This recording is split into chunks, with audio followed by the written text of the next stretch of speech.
Hi. Coco, look.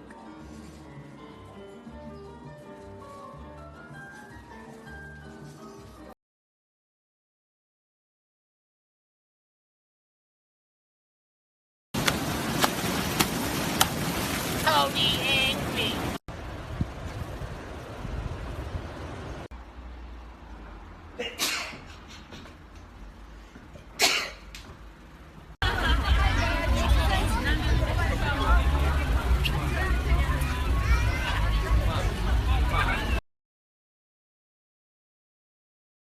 I had no prior knowledge of David whatsoever, which I think is really the strength of this show. It takes something that is public knowledge and then reveals something that hasn't been public knowledge for some reason, and how deep that vein goes. And of course, that leads you to people like David Madsen. In researching David, I think what I found most interesting about David was he was a very charming, very generous, very compassionate. When they entered his apartment, they found presents that were wrapped for his nieces and nephews 6 months in advance of Christmas. Shame is something that's really gripping the country at the moment. What I spoke with Ryan Murphy about, and Dan Minahan, the director, and Tom Rob Smith, they really wanted to capture the essence of what gay shame does to a person, and that it's very different from all other kinds of shame, in that it's something that is forced into a person from the society and then is internalized by the person. So David was struggling with trying to fit in on a social level, with trying to belong, and those things are very different, fitting in and belonging, and how being gay in the 90s and being forced into the closet really led to him having neither of those two things. And when people don't fit in and they don't belong, the amount of shame and the amount of guilt eats away at a person. And I think for David, that's the main thing that I explore in the episode, in episode 4 and throughout the series, is this idea of why didn't David run? That scene, there's an anecdote about that scene, which is that when we were filming that scene, what happened was on the call sheet, we had all of the footage for the death of Jeff Trail, and then on a different day, we had the reaction of David Madsen. So I had time to prepare for that.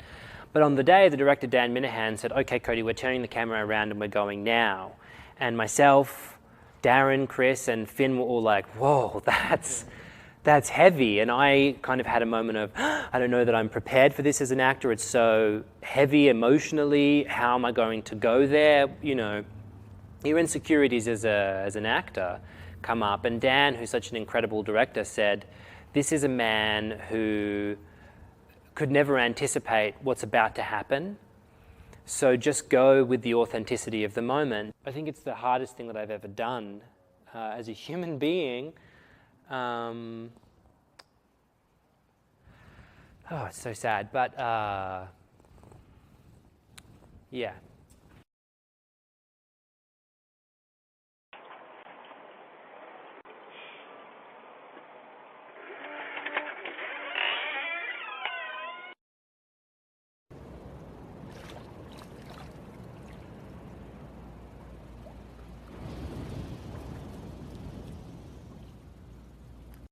Hello, my name is Cody Fern.